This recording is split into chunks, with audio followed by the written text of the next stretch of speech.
I was micromanaging everybody. And at this point in time, I was nearly having a nervous breakdown because I couldn't shut my brain off. I literally had to turn to a bottle of whiskey every night to put my brain to sleep. It was the most stressful period of my life. I think I put on like 50 kilos. It was nuts because of the stress. Anyone who's in agency land, I know exactly what you're going through because I went through all of that and it was horrible.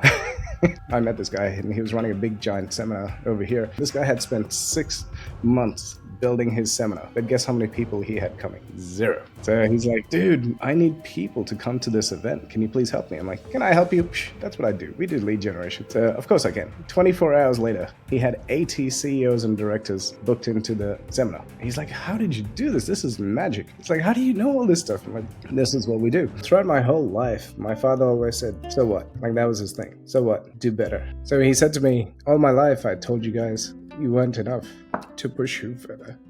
But he didn't feel that way. No. But you got to learn that. That's incredibly powerful.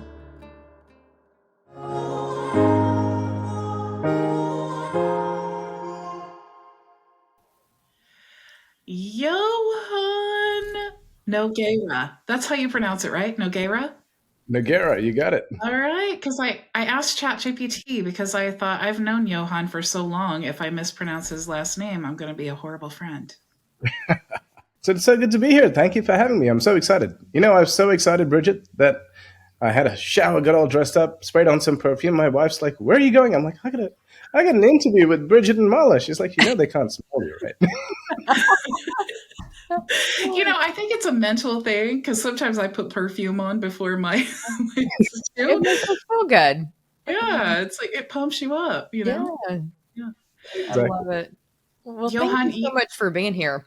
You know what? It's funny. You just did your mug up. I told Bridget maybe we need to start doing like a little cheers to start. And what's everybody drinking? What you got, Johann? Cheers. I got Rubio's tea. All right. I'm doing coffee, a little pick me up in the afternoon. Bridget. Super boring with my water in my Yeti cup. Well, welcome. Thank you so much for being here. Oh, pleasure. I'm so excited. I missed you guys. I feel like I didn't get to spend enough time with you in Dallas. You know what? But again, I'm going to tell you in this podcast, like I told you in person, I loved that you and Walt did not get a booth this year. I don't know what your takeaway from it was. We talked a little bit about it, but I just feel like for me too, like this time, it's like we've spent all these years now building relationships with all these people. And it's like in the speaker sessions, it's so hard to like really get to know people. And I started noticing, man, lunchtime and like breakfast, that's where you really have the conversations, which kind of is what prompted this podcast. But getting to know and talk to you and Walt so much better was just a total, like, I mean, obviously I adore you both. That hasn't changed, but it was just so much more fun being able to just relax and have normal conversations. 100%. So this was the first time we hadn't sponsored. And it was the best decision we made, actually. Anyone who's thinking of sponsoring, please do it. I'm not saying don't do it. For us, we got to actually talk to people, talk and build genuine connections. For the last 4 years, when people come to the booth, we've got to impress them. We've got to show them who we are. We've got to show them what our product is. All of that in the space of maybe 4 or 5 minutes. Whereas being at the conference this time, it was just real relationships, real people. You got to just spend time. Hey, how about let's go grab some lunch? Let's go grab a drink. It was just so nice, so easy. And we were there from 6 a.m. I don't know if you saw. We were there from 6 a.m. until probably midnight every night. And I only got to 2 sessions during the whole thing because we were just meeting all the cool people. I said to somebody, it's like having Facebook in real life, because these are all the people we interact with all day, every day on Facebook, and now they're in real life, and now we get to talk and catch up. And because of Facebook, we know everything about them. You know what I'm saying? Like, you've never met my wife and children yet. You know what they look like. You've seen them. You've seen, what we like to do. We go to the beach and all that kind of stuff. So through these mediums, the world has changed, and we get to have real, deeper relationships. Yeah, it's so true, so true. And from knowing you and Walt, that's really the magic behind White Label Sweet. I mean, obviously, because it's the two of you. But when I first met you and Walt, um, I had just like I saw, the post, the infamous post in the high level Facebook group where you had showed that you were trying to white label your tool that you guys had already been using and found success with. That's how I was introduced to you guys. But I have always said that the tool that I choose, obviously it should be a good tool that's practical and has great use cases. But what's actually more important to me as a coach and a reseller is the leaders behind the tool, because I've seen them come and go. And the one consistent thing, the businesses that stay with high level, the ones that are successful, they have great leaders, and the leaders know how to run a team. The leaders know how to adapt to changing markets, and the leaders are the one that brings the integrity to the entire company. And so you and Walt, this is why I absolutely adore you. If you decided to sell White Label Suite tomorrow and start a brand new company, I'm going to be your biggest fan because I just adore you guys. And I mean this. I say this to you privately. I just want to say this publicly as well, because I just absolutely adore you, both you and Walt. You bring a whole different something about your energy or just who you are when you walk into a room. It's like you're magnets. So I can see you guys never. I might even call Sean Clark himself and say, don't ever let Johann and Walt ever be sponsors and have a booth ever again because you are a connector. You guys are the magic behind White Label Suite. So you guys being able to have conversations, that is absolutely your best asset, is the both of you. Thank you. And it's the people. We get to, the reason we're glowing is because of the amazing people in the community. There is no other community like this one. We've been to so many conferences. We've been parts of many communities over the years. This one, everyone is there to share. I saw so many people just literally pulling up their laptops. Hey, what's your problem? Cool, let me come. Let me fix it for you. All of this, this doesn't happen in other communities. So it's a community. The energy comes from, it's amplified. Whatever you get, you put out 10 times more. When we walk in there and saw you and Marla, I'm like, hey, and you guys like, hey, and so we're walking around hugging each other, and everyone's like, who are these crazy people? I'm going to be part of that crazy clan. Yeah, it's just so because good. it does feel like when we're at the summit, especially those who've like been with high level for a few years and a few summits in, you do feel like when you go to the summit, it's like a family reunion. Because like you said, not only do we know each other from the summits, but we know each other just from being friends on Facebook and all of those things. It just really helps to, plus we're a little bit like misfits, and so when we get together, we're like, Johann, what was that techie thing that you did? And Walt just blew my mind with some new White Label Suite stuff. And I was like, dude, you just went over my head. You're going to have to come on. You're going to have to come do a webinar because that was incredible. But I do definitely, we've done so many webinars together, and I absolutely adore you both in White Label Suite. But I think this is such a great opportunity for other people to get to know Johann, the person, the father, the husband, all of those things. And you're such a great person. I just feel like you're going to have an enormous fan base when we're done here, when they realize like what's behind, what's the passion behind Johann. I know it's your family, but I would love for you to talk a little bit about that. Like tell about your family, your children, how you met your wife. I would love to hear all that. Yeah, for sure. So first, 100% family is my number one value. My passion comes from business. Now it's a little bit of a sad story as to why. Actually, I'll get into the sad story in a second. But I started my business when I was doing my PhD at the University of Melbourne, and I asked my professor. I said, "Hey, I've been working like 6 a.m. It was nearly midnight when this guy rocked up to the lab." By the way, I don't think you know this, but Bridget, I did agricultural science. My PhD was in secondary biofuels and climate change. So absolutely nothing to do with what we do right now. Actually, I'm going to go back a couple of years before that. I was the first person in Australia to get honors degree in genetically modified canola. And so I was going to be, leading the GM canola revolution over here in Australia. And then the government, I got my degree in November. In December, they banned genetically modified canola in Australia. So I've got this degree, which I've just spent 5 years getting. And then now it's like, hey, you can't do anything with it unless you move to Canada. Canada leads the genetically modified canola industry. So I went, I don't want to go to Canada. It's a bit cold. No offense to any Canadians. I love being on the beach here in Australia. And so I said, what else can I do? And so that's how I went into the PhD. Now, now we're back to the story of me and my professor. My professor's there. I'm working until midnight.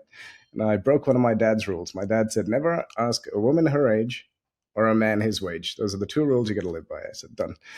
And been working so hard. I was like, dude, I gotta know that it's worth it. Now, this man traveled the world, speaks on stages, writes books, is adored by the community.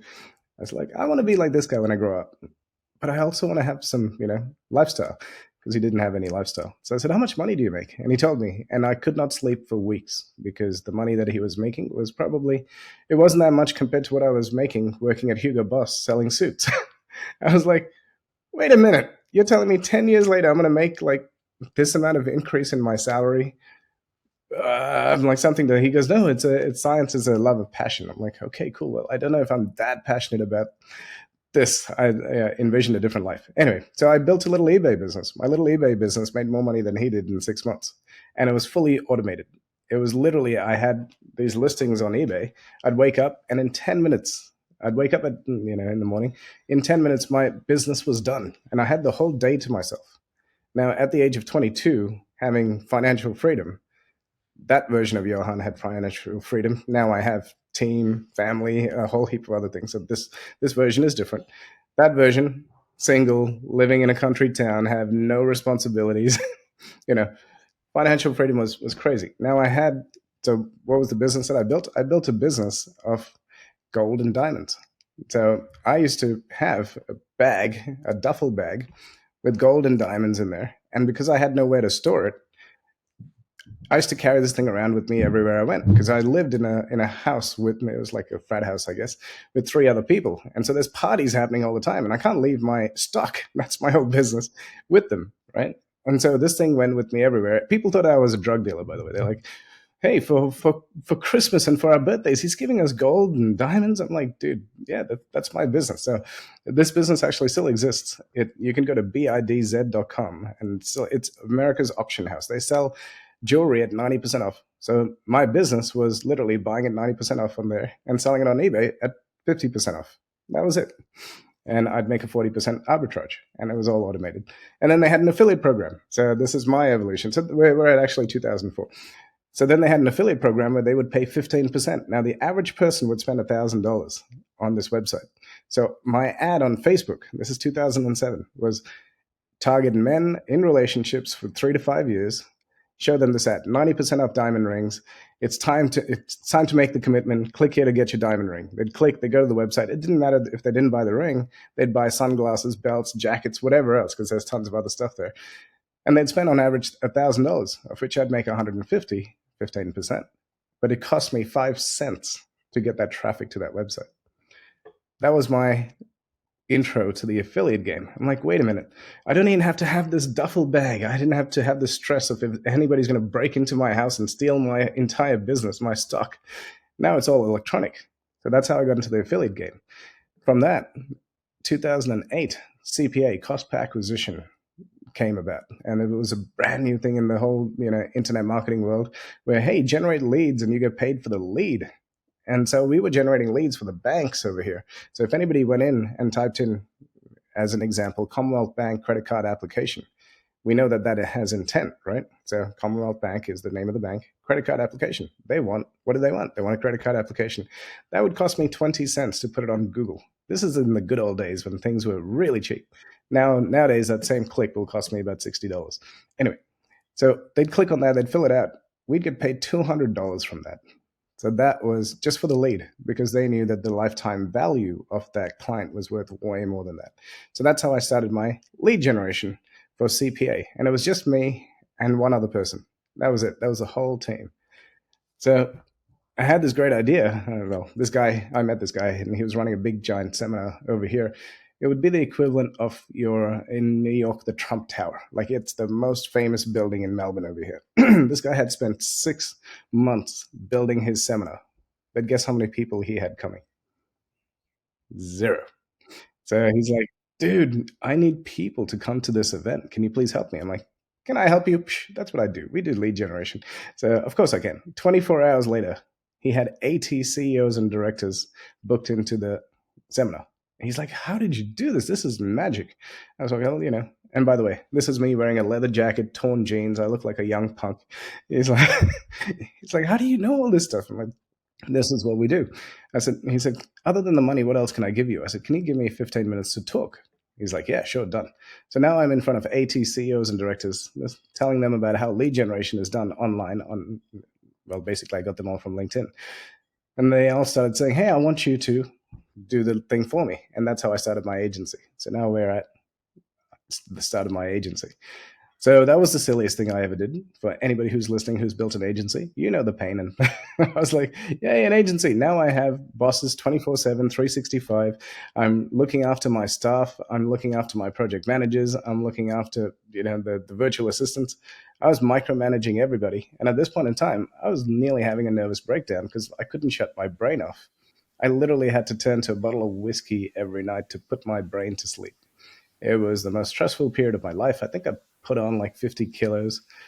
It was nuts because of the stress. And anyone who's in agency land, I know exactly what you're going through because I went through all of that.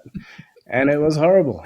It was, and yeah, so anyways, I can keep going, but if you have questions, please interrupt. I do. Okay. So you touched on the struggle, right? The pain of having an agency, but I want to go deeper into what did that day-to-day look like, and how did you come out on the other side of it? Like, what was the breaking point where you said, I can't do this anymore? And then what was the evolution of that? Yeah, for sure. So when I started, we were selling websites for $500. That's what we did. And then I was like, man, we're selling these websites, but I don't feel like I'm making any money. I'm working so much. I'm building all these websites. And then the clients started coming to me saying, great, I got my website. What do I do now? I'm like, you got to go get traffic. That's how they're like, well, can you do that for me? I'm like, I can't, but I have a friend who can. They're like, can you make an introduction? I'm like, yes, I can. So now I'm introducing them to my friend. He does Google ads and social media. And then he's like, dude, I'm making so much money. Thank you. Can I give you some commission? I'm like, never thought about that. So I'm like, yeah, sure. And then I went, hang on a second. People come to us, they get their website built. What do they need next? They need their traffic, but they need brochures. They need videos. They need content marketing. They need a business strategist. They need Google ads. They need a YouTube person. They need all this. And so I drew out this entire client journey. And when I did that, I went, who do I know here? And then I started calling up my friends. I'm like, hey man, can I send you referrals? What kind of commission would you give me? They're like, on average, it's 20%. Now imagine the web. Anyway, we ended up selling websites for like $5,000. Now we're doing 20% commission, so we're getting paid a lot along this entire chain. Even though the person came in at let's call it $500 to start off with.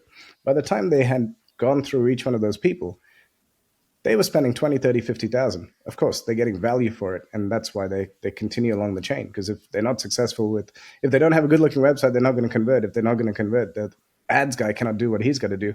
If the ads guy cannot do what he's got to do, then, there's no point building brochures and glossy things. And there's no point having a business strategist to help you grow and then a team person, all that kind of stuff. So I built this beautiful chain of people. And then I started showing people, hey, when you come to us, this is what's going to happen next.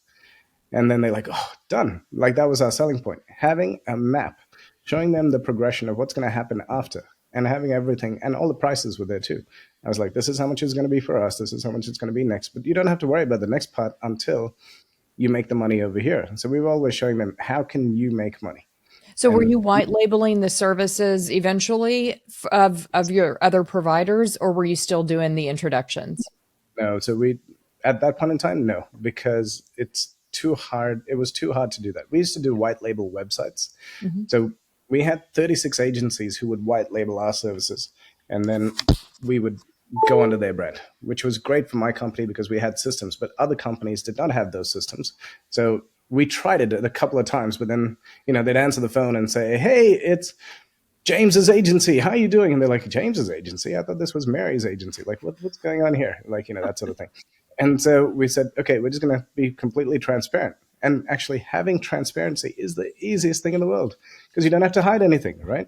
And this comes back to GHL. When we white labeled GHL, we were just like, dude, we white labeled GHL. Anyway, back to this story. We just told people, this is my friend, this is their specialty, this is why you need to go to them, here's their results, here's their case studies, and this is why you should go with them. And so everybody was making money, everybody was having fun, everybody got good service.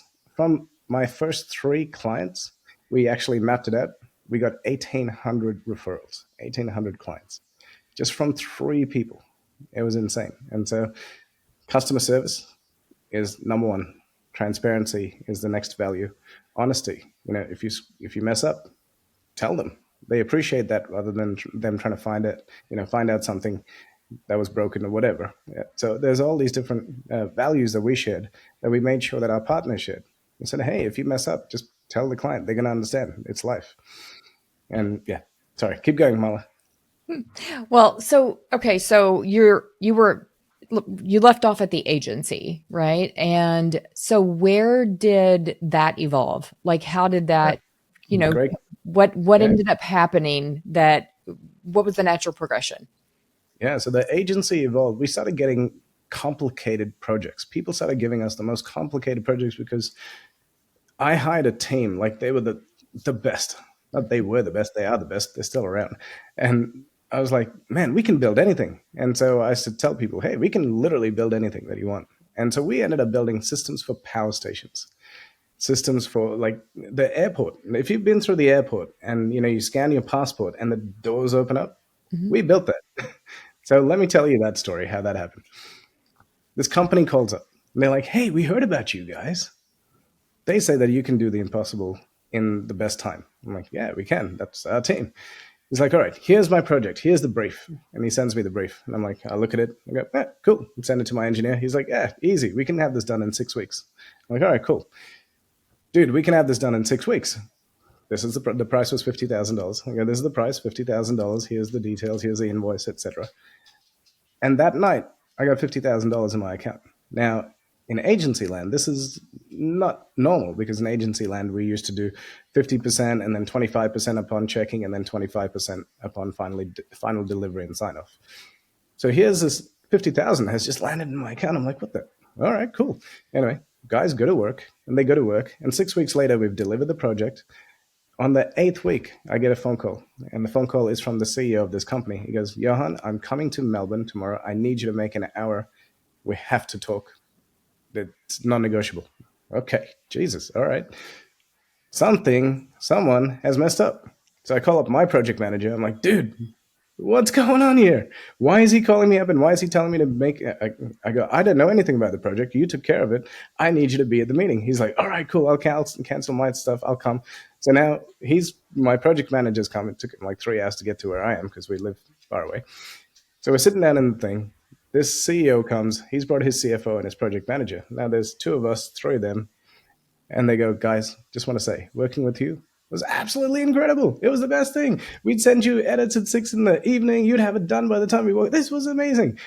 And I'm sitting there like, what's going on? I thought we were going to, we were prepared for battle. Like we knew everything about the project. Everything was delivered. We, crossed off all the T's and dotted all the I's.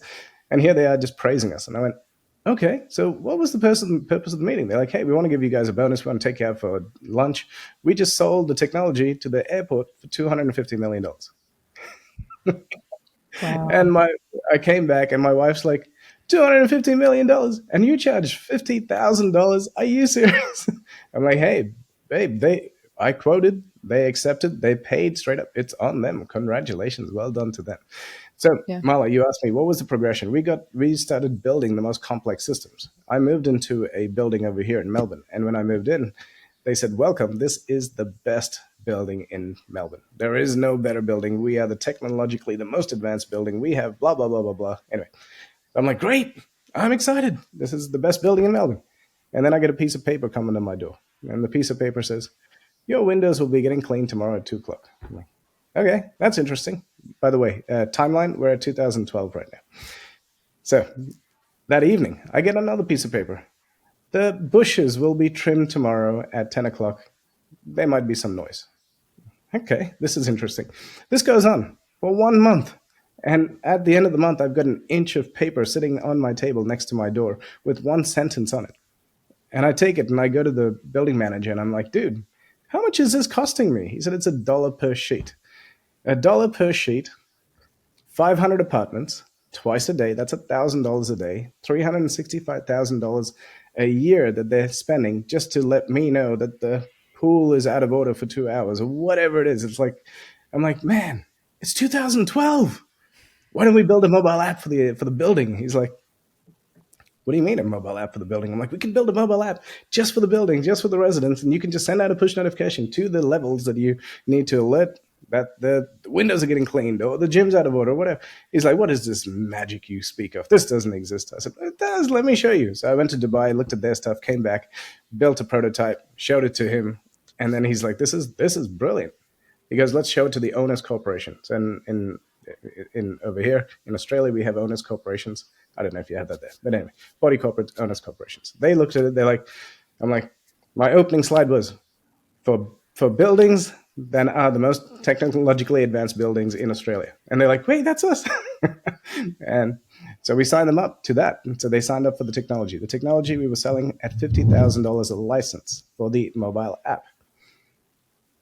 I walk out of the building. The building manager comes chasing me. He's like, dude, that was epic. Can we be business partners? I'm like, sure, why not? He goes, I've got 30 other buildings that we can roll this out to. I'm like, all right, sure, why not? Let's do it. So we did it. And it took us 2 years and we rolled it out. And we were charging $50,000 for the license.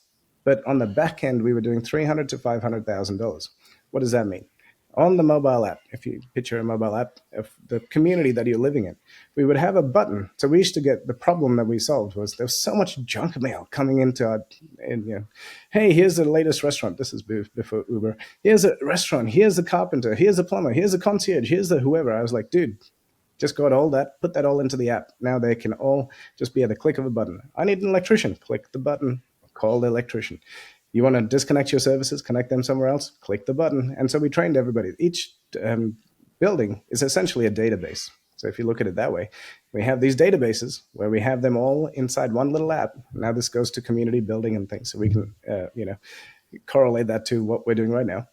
All these little databases. And so now the banks started coming to us saying, hey, if somebody gets a refinance on their mortgage, can we have a button on there saying refinance? Like, sure. And so then they said, hey, we'll give you 3 to 5%. Now, the apartments in these buildings are at a minimum $1.5 million. So now you do the maths on $1.5 million by 3 to 5%, it adds up pretty quickly with all these people, clicking. So that business we built to 20 million in about 4 years. And so we exited that in 2019. In the middle, now this comes back to my little loose end about the sad story. 2017, I'm having this business is growing and I'm like, wow, this is amazing. And 3 of my friends, a couple of months apart, committed suicide. And it was the worst thing because I'm like, dude, the beautiful thing about business is one decision, one conversation can literally change the change the direction of your path. I wasn't there for them. And I said, I never want to not be there for my people. So Bridget, this comes back to you saying, I'm always available, always there, I'm always there, no matter what. If you're listening, if you need any help, I'm always here. Please know that. So these 3 people, just one of them actually, at one of their funerals, there was 500 people. That's how many lives were impacted by this person taking this decision. And I said, I never want this to ever happen again. So I ran an event and called it Business Authorities. So Business Authorities it's still there, but it was our community where we would show people how to build, grow, and scale, and all the money from that would go to charity. And from that one tiny little business, in 3 years, we impacted more than 1.1 million lives. So all the money that came through, we donated. 1.1 million lives were changed. So that's Business Authorities. So that's how that was. And then 2021, we got the COVID happened, and all events across Melbourne were shut down. So we were an events company. We'd run events. We'd have, and our events weren't about having the greatest speakers. It was about the real people who are making real differences in people's lives, having them come up on stage, giving them a platform to share. And so that's what Business Authorities was built on. Real business authorities, not trained NLP speakers who are designed to extract money from the audience. This was people who had real strategy, who were doing the real thing. That community from 150 people grew to 3,000 people. And so that was our community there. The government shut down all events. People to this day keep saying, when are we going to have those events again? I'm like, soon. So it's been on pause and probably might restart it next year. So that's the Business Authorities. 2021, we started Comet Suite. So I met Walt. That's another great story. Met Walt. He interviewed me on his podcast, and 2 years prior to that, and then we caught up. Finally, we got a break. I flew up to Gold Coast. Gold Coast is I love it because it's like the most beautiful place in Australia, beautiful beaches, etc. We caught up over breakfast, and we just there was just this spark, this thing. I was like, dude, you are a genius. He's like, no, you're a genius. I'm like, yeah, you're a genius. And so we started the Mutual Appreciation Society. It's like, no, you're a genius. And so he called up and said, let's do this together. I'm like, dude, you've invested millions and millions of dollars in this technology. I can't just be part of it. I was like, I tell you what, I'll do you one better. I'm going to write down on a piece of paper, you can kick me out of the company until December 2020. It was the end of 2021. Okay, I'm going to work in the company like we're partners. He's like, yeah, sure, whatever. I don't care. I just want you to work with me. I'm like, all right, cool. So that was 2021. Here we are, 2025. Built an amazing company, an amazing culture, amazing team. I can't speak more highly of our team and our people and our clients and our great partners. By the way, Bridget was the first partner that jumped on board right from the inception. You've been our number one supporter, and I will never, ever, ever forget that. And I feel the same about you. I absolutely love what you guys are doing, and I'm shocked to find out that you and Walt have only known each other a few short years. Because it's like you guys are brothers. I was literally watching you guys at the summit. We all, for the awards night, we all go and we're sitting at the table. Immediately I saw you and Walt. I was like, yeah, that's my table. But it was funny because people were sitting down at the table and it was like you guys kind of got like mixed up, like you were on one side of the table but I was Yes. watching you guys have this like conversation with your eyes. And it was cracking me up. I was like, these guys are like, you guys are like brothers or something, like the perfect partners. 100%. And I've had many partnerships, and this is the best one ever. My wife says it all the time. She's like, no one else, just Walt. And if we don't talk to each other, we talk to each other probably 30 or 40 times a day. And it usually starts off at 5 in the morning. It's like, dude, what's up? Let's go. And at the end of the night, it's, dude, I did everything I could. I'm done. Yeah.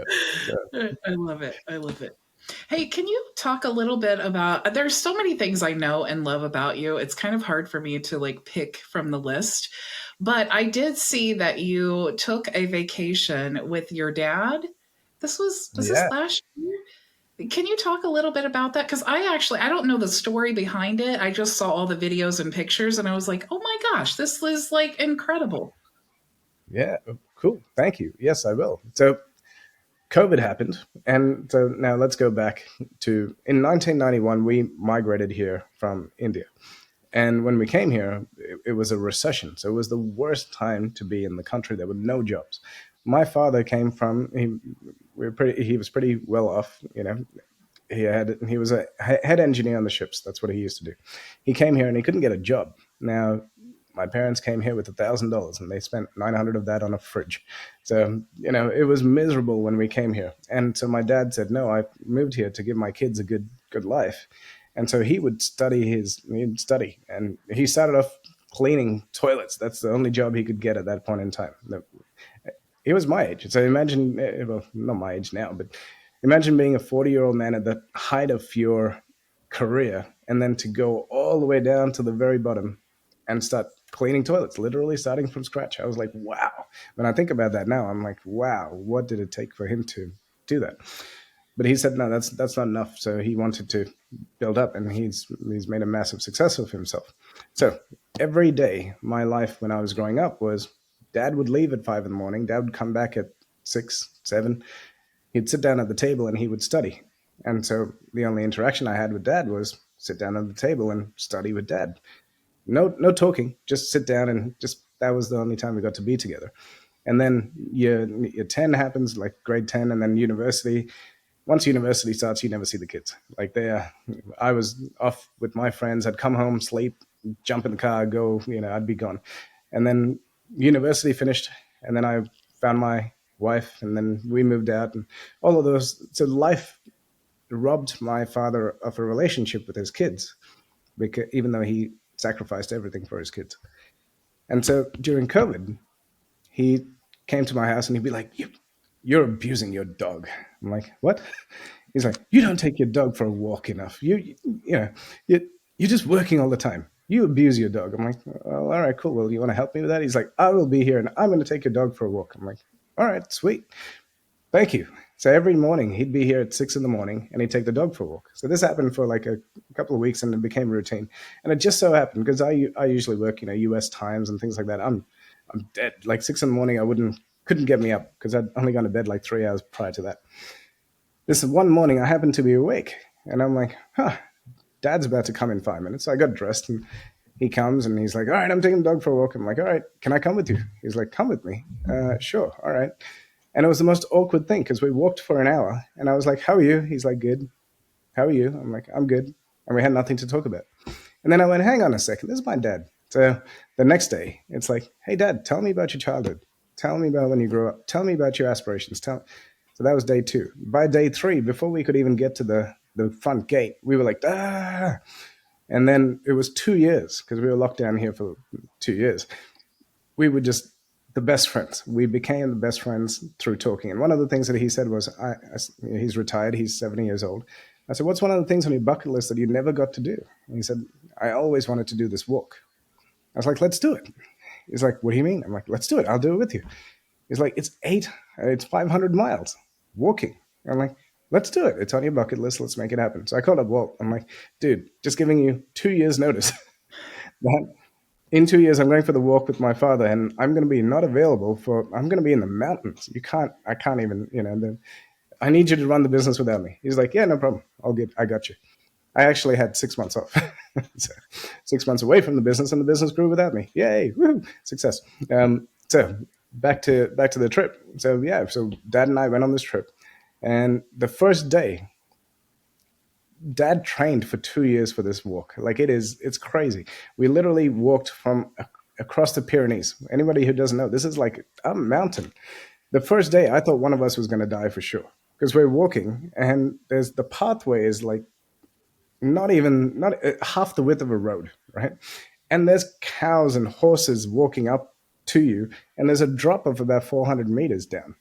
And we're walking through this thing. Dad's nearly delirious, passed out. There's a whole story around the first day.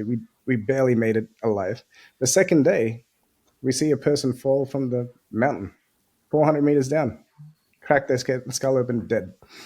Through our entire walk, Bridget, I haven't shared this. We saw 20 people pass away. That's 3.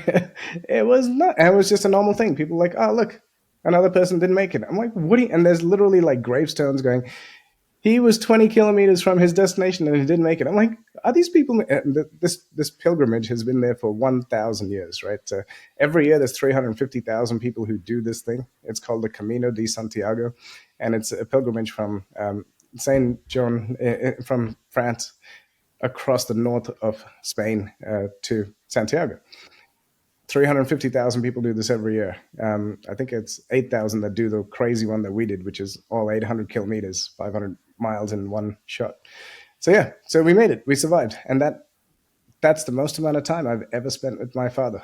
56 days, 24 hours a day, every day. And we got to know each other so well. We're actually doing one in April this year in Japan. So next year, 2026. So we're doing one in Japan. And now my brother is like, hey, I'm coming too. I saw all the photos. I don't want to miss out. So my dad, my brother, and I are doing that in April. From looking at the pictures, it definitely looks like one of those bucket list type trips. But, I like to get deeper in the story, Johann. So when you told me that, I'm still stuck at the beginning where you didn't speak to your dad, and then suddenly he says, "You're abusing your dog because you don't take him out enough." I just wonder if, in his man type of way, if that was him saying, like, I regret not spending so much time. For him to say, "You're abusing your dog," I wonder if he like correlated that with like, was I an abusive dad because I wasn't there? I didn't go for walks with my kids. We didn't talk at the dinner table. I Uh, wonder if he had those levels of regrets. 100%. And he shared that on the walk. On the walk, we shared so many things. There was lots of tears. Yeah, it was deep. Do you think that that affects like your relationship with your dad? Do you think that that affects like the dad that you are to your own kids? 100%. So now I'm going to go back to my 20s. In my 20s, I lived in a little country town. This is where I was doing my PhD. And my friends, who were also my mentors, they were all 10 years ahead of me. Now, them being 10 years ahead of me allowed me to see into the future. And so there were three different people, three different they were mentors. One was in real estate, one was into stock trading, and the other one was into online marketing. And we were the best of friends. Every day we'd actually sit down, listen to Tony Robbins together, and all that kind of stuff, which was a massive. Brian Tracy, Jim Rohn, all of that. Every day was a massive. You know, gave me it formed my young adult brain and into it shaped me. That 5 years in Horsham, which is where the town is, shaped the way I see the world, and all of being with those people changed me. Now I got to see the way that they were with their families, and so one of the guys, he was at home. He worked from home. He had an online business, and time was his. He could do what he wanted when he wanted.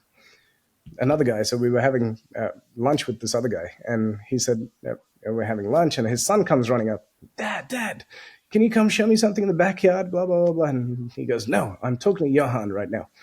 I'll be there in 10 minutes. And the kid runs outside, falls down in the backyard, cuts his head open. We had to take him to the hospital, stitches, all this kind of stuff. I was like, huh. Like that, it was just a thing that just happened. Literally a week later, I'm with the guy who's the online guy. And we're sitting down, and his daughter comes up. She's like, Dad, can you tell me about Mars? And he goes, Excuse me, Johan, just give me 5 minutes. I'll be back. And he takes her to the computer room, loads up the map of the universe and shows her where Mars is, shows her the composition of Mars, and literally it was a 2 3 minute conversation. And he comes back and we're talking, and then we look out the window, and she's standing on stones with all the other kids sitting around her, and she's teaching them about Mars. And I'm like, wow, that 2 minutes made such a big difference to her. I go, that's the type of dad I want to be.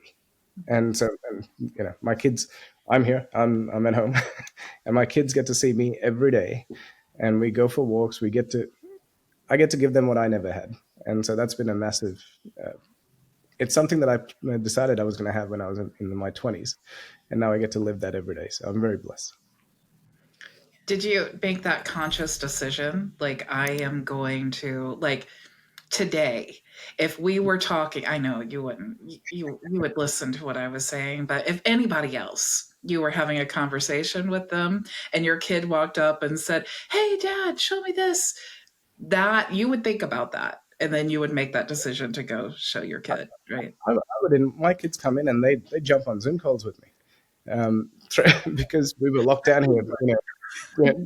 My daughter, I think since she was from the age of 3 to 6, those 3 years, she sat with me at all the. She literally thinks like a.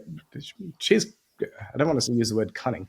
She is extremely. She knows how to make money, and she's 7 years old now. I'm like, wow! All those years of just listening to us has gone into her brain, and she's like, yeah, I'm going to go make $200, and she'll go at the age of 7. She's going and she's making money, and I'm like, this is amazing. If you know, heaven forbid, but if something happened to me today, I know my kids would be fine with what they have instilled in them. Yeah, because you've really worked to build the relationship. And I know you and Walt both your families are top priority. And I think that's a really hard balance, especially when people are first growing their business and they're working 20-hour days. How do you didn't have kids at that stage in your business though? Were you, did you? Uh, well, I didn't have kids when I had the agency. I don't think I would have lasted if I had kids when I had the agency, because that was probably 20 hours a day. I think I was getting on average 4 hours sleep. The stress was insane. But even through building all the other businesses, the kids have been there, but you get better at it. You know what needs to happen. When you're young, you'll do whatever it takes. You will push through whatever it has to do to make it happen. As you get older, you get experience, and now you know which levers to pull when to make things happen. So it's not about, yeah. Young Johann was like, I will break through the wall if it takes me all day. Older Johann's like, huh, can I get 5 friends to help me break through the wall? Yeah, sure, done in 10 minutes, easy. That's because you're using your experience over your time. That's why. Yeah, and I think over time we learn the power of no, and being able to focus in on the things that are important, whether that's in the business or family, and prioritizing the things that are important. And but you said something about when you were talking about your dad and being at that table, and then the progression of reforming that relationship so many years later. And I can't help but wonder, like, what was that,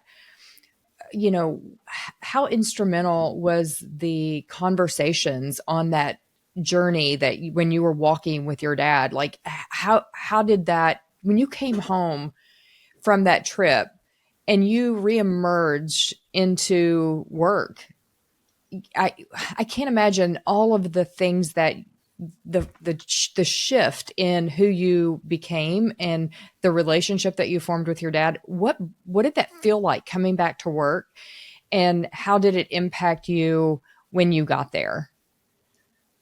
So throughout my whole life, my father always said, so what? Like that was his thing. So what? Do better.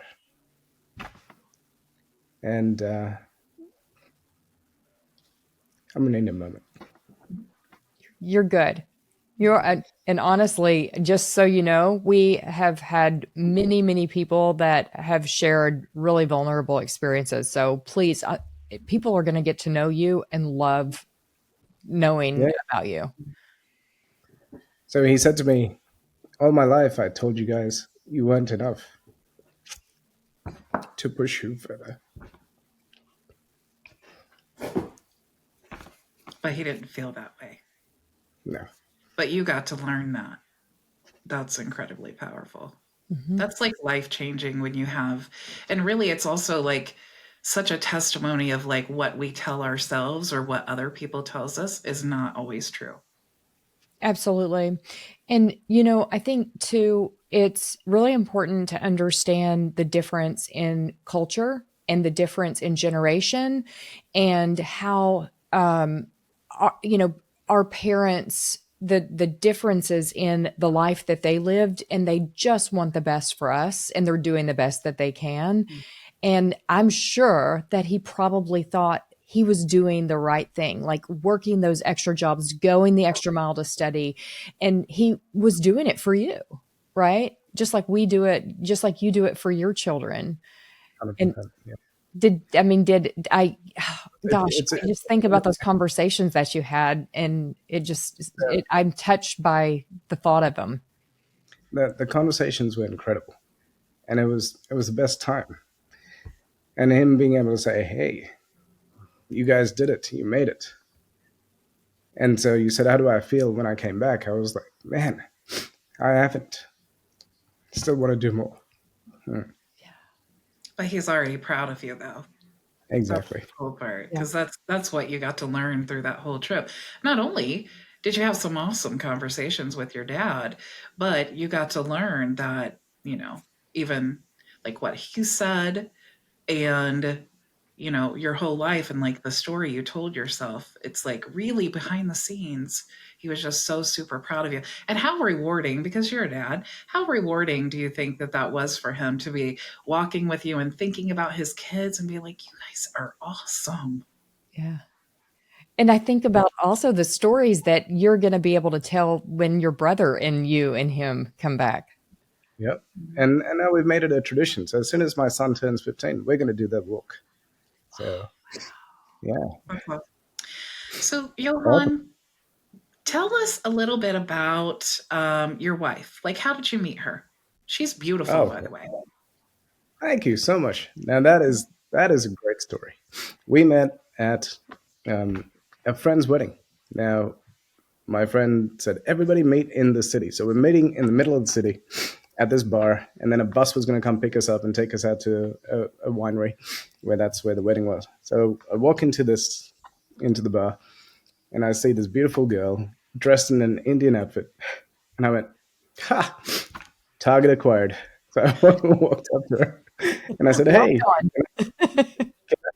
can I buy you a drink?" And she's like, "Sure." And as we're walking over, I'm like, "Hey, why do you have a Wednesday? How did you manage to get a Wednesday afternoon off?" And she said, "Psh, I'm not like those people." I'm like, "Oh, you're a business owner," because on my list, number one was she had to be a business owner. And so she's like, "I'm a business owner." I'm like, "Wow, this is amazing." So throughout the entire wedding, we're dancing and we're having fun. And at the end of the night, she gives me a little kiss on the cheek with a little bit. I got a little bit of lip, and I went, "I think I'm in." So I call her up the next morning. I'm like, "Hey, I really want to catch up. Let's have a coffee." She's like, "Okay, sure. When?" I'm like, "In 10 minutes. I'm going to pick you up." She's like, 10 minutes? What? Okay, I'm going to be at your house. I'll be waiting outside. She's like, "Okay." So we catch up and we go for a coffee. The coffee goes for 4 hours. At the end of the 4 hours, I'm like, "Wow, I really like this chick." And so I go home and I do my due diligence. I pull up Facebook and I look her up. I hadn't done this before because, we just met the day before. We danced all night, came home, passed out. And then the next morning we're going out for coffee. And so I do my due diligence. Turns out we've been in the same circles for 5 years. We were literally in the same rooms, same seminars, same business events, and we were just sitting near each other. We had been to the same parties together. She had been to a party at my house.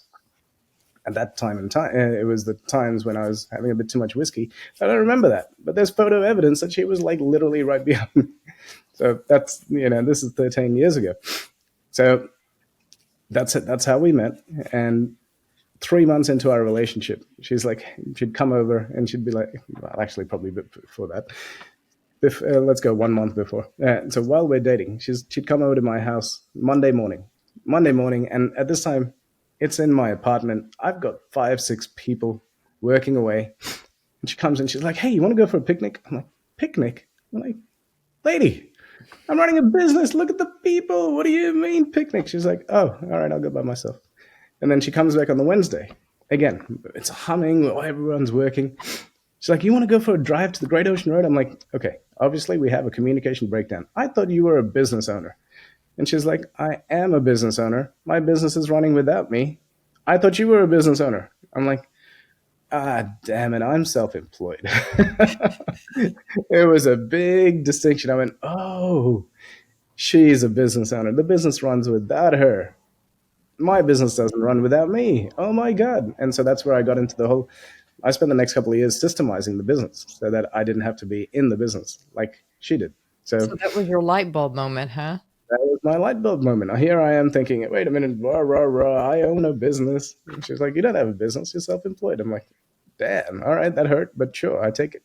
He said, I'm going to teach you something about business, lady. And then she said, hey, let me teach you something, brother. 100%. Now, in the relationship, like she is, so she'll sit down with me, and we used to do this once a year. Now we do it once every 2 or 3 months. She'll be like, "Sit down, tell me everything that's happening in your head," and we'll literally write it all down on different pieces of paper because there's that much chaos that's happening in the head, right? Yes, I do meditation and all those sorts of things, but there's still so in the day and age that we live in, with the technology that we have access to, with the tools, with there's so much. Your brain is like, "Oh my God, we're overstimulated." So I'm like, "Hey, I want to do this. And she goes, "Stop." And she did this with Walt. And Walt came down about a month ago. And she's like, all right, this is what we're going to do. And Walt's like, oh my God, this is such a waste of time. What do you mean? We got to write down what's in our heads. He's like, I have Notion. Notion knows everything. I'm like, dude, trust me. Sounds like, well, Trust the process. It's okay. And so we sit down and we spend probably half an hour writing out everything that's in both our heads. And then she's like, okay, now put next to it the amount of time, energy, people, money that it's going to take to achieve one of these things. And now you've got these 50 pieces of paper. And when you write down, it's going to take, oh man, this is going to take me until I'm 150 years old, right? Okay, now which one is going to be the most fun? The one that you can make the most amount of money from, the one that gives you more time, the one that elevates where you want to go to. It's like we make a list of the top 10. Out of 50, we've got down to 10 now. And then from the 10, you get down to 3. And then from the 3, you go 1, 2, 3, and put it into the timeline, and that's what you make happen. I know it sounds so simple. It's an exercise I wish everybody did. Because when you do that, you're like, wow, why am I worried about 50 things when all I need to worry about is for this month, this thing, making it happen? Now, I got another quick little story for you on this exact thing. I was sharing this with a friend. Now, this friend, we were having a conversation yesterday.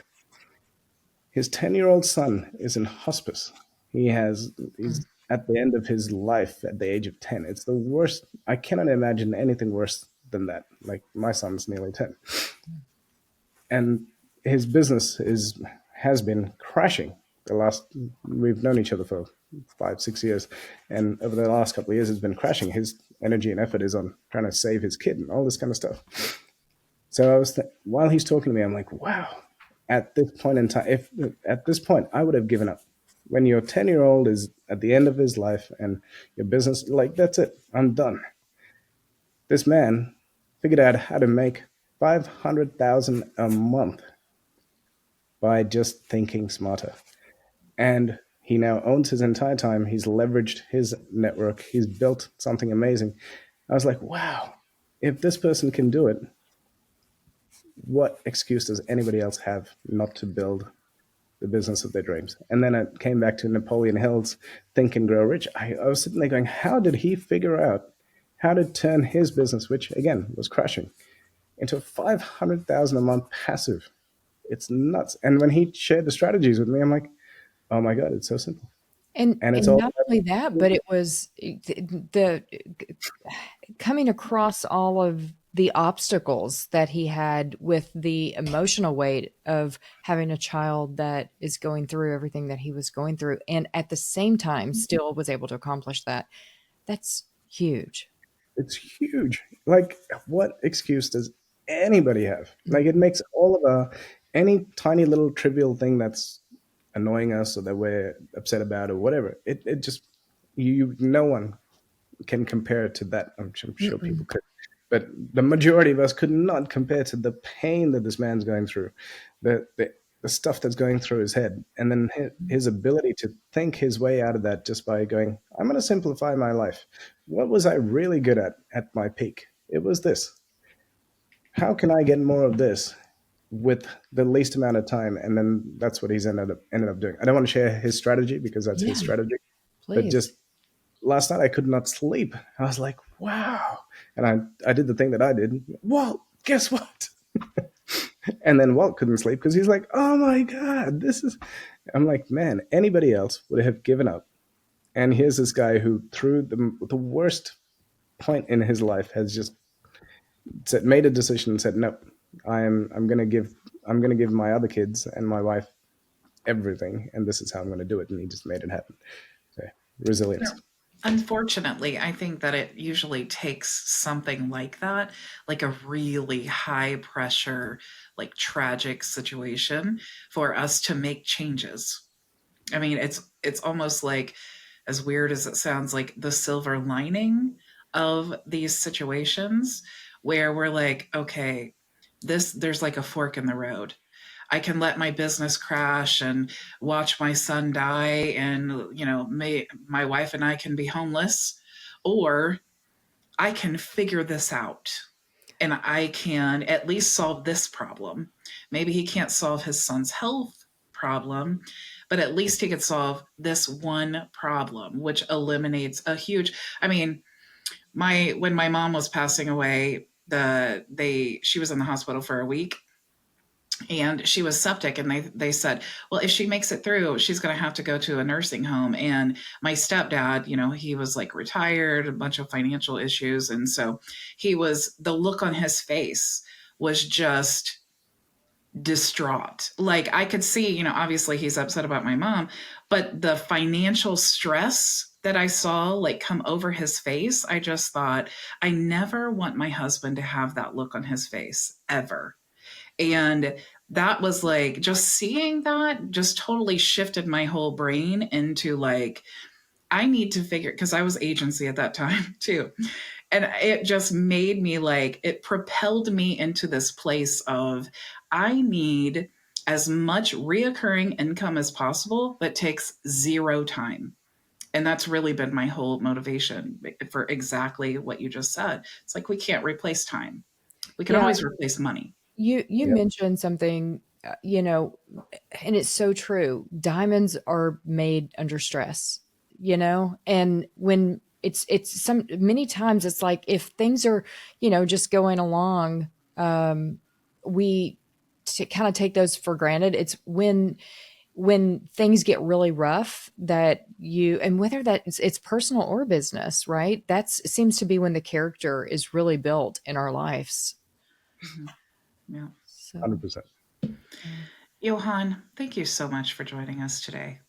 I really Pleasure. appreciate it. And thank you for being vulnerable and transparent and letting everybody else see the Johann that we all get to see behind the camera. Yeah.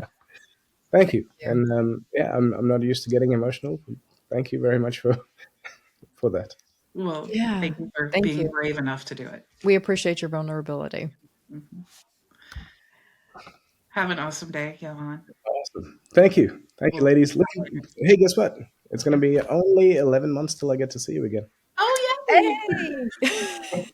Can you believe a month ago we were in Dallas? It was a month ago. I know. We'll have to get our annual selfie that we do.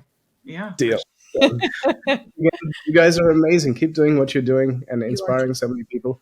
You guys are changing lives. So thank you. Thank you for being who you are. Thank you. Bye. Bye. Okay. Johann, I adore him. And talk about bringing the fire like he always does. I just adore him. It's just, first of all, he should be reading audiobooks for a living because his voice is like, I love the accent, and he has this like smooth tone to his voice. He should be, I've told him this for years now, you should be reading audiobooks.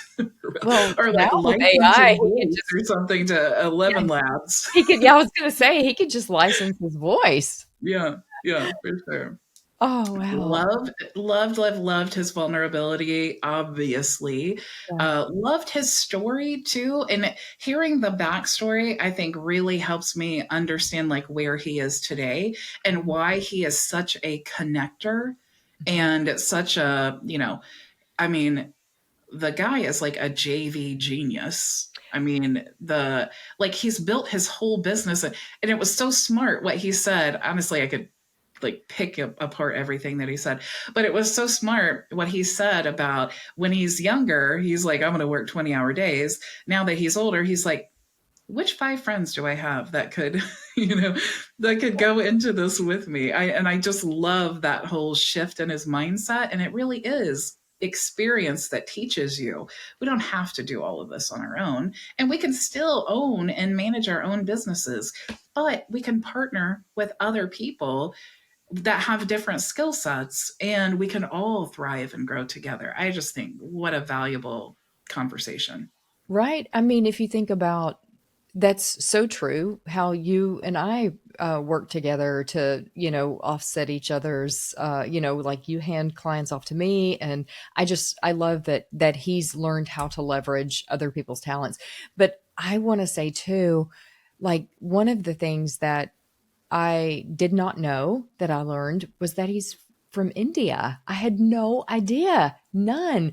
And so it's like now I want to invite him back just so I can learn more about his, like his upbringing and his culture and like all of these amazing things that we don't know about the entrepreneurs behind the success, right? I've always, for years known that he was just so genuine and so nice and so giving. And I'll never forget one of the first times that I was learning about his business. Like we sat down and he just took time with me, and I've found that that is exactly who he is. Like he's giving of himself to whether you're a friend or whether you are in business. He's just so genuine and giving, and I love that about him.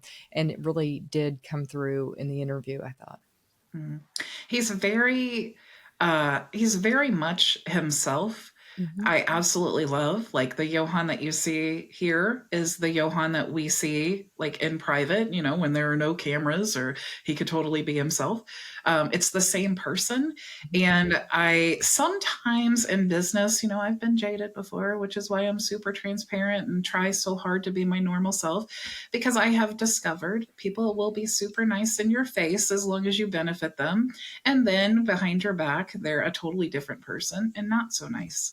And Johann, honestly, he is so kind and such a great person that at first I was like, I'm a little skeptical, because I don't know if this It's guy. like too good to be true, right? You think, Yeah. he's Nobody's so that. Yeah. Nobody's that kind. Nobody's that sweet. But it's just really him. That's just who he is as a person. So I love to see that. Oh, I know, and I even think why is he that way? What amazing upbringing or obstacle. Sometimes it's like the good things, and sometimes it's the obstacles that that form us into being that way. But my goodness, he's gold. He's gold. We'll have to dig deeper into all of that in the next episode we have with him, because he'll definitely be back for sure. Oh yeah. I hope so. Yeah. Because he's just like, I learned something new every single time I talk to him. And every single time it's so good. Yeah. It's just like it instills, you're like, okay, this is why I love Johann. Yeah. Right. Oh, awesome. Okay. Well, thank you, Bridget, again for an amazing episode. You always bring incredible questions for our guests. And thank you. It's so great to have an awesome co-host that it's like I don't have to do all the work anymore. Yeah. Yeah, you're so used to that solopreneur lifestyle. Yeah. But it's just like Johann was talking about, it's like it's so awesome to work on projects with other people and just like help each other's businesses grow, and also make really awesome relationships, which is something that I think that we've done a really exceptional job with this podcast and these interviews. If nothing else comes out of it, we have really built some awesome relationships with some amazing people. Yeah, and I hope that when people watch these episodes back, that they learn how genuine and authentic and how people connect with people, right? And that's so, like, I'm learning, I'm taking that in, and I think it's every single time we have an interview with a guest, I'm becoming a better person through their shared experiences, and even just through understanding that the authenticity is really what we crave, right? It's what everyone craves, and they want a connection with people. And I think we can do that through our personal brands. I think we can do that through building our businesses. And when we just let that come out naturally, it helps to build a bridge with the people that we're hoping that we resonate with. Yeah. We want to be a light to the world, and we can use our businesses to do that. I think it's just a beautiful combination when we can combine those two things. I agree. Thank you, everyone, for joining us for another episode of Leverage and Lead podcast. We will see you in the next episode. Bye. Bye. New episodes are added weekly. Make sure to subscribe and visit our website if you'd like to receive our newsletter or apply to be a guest at leverageandlead.com.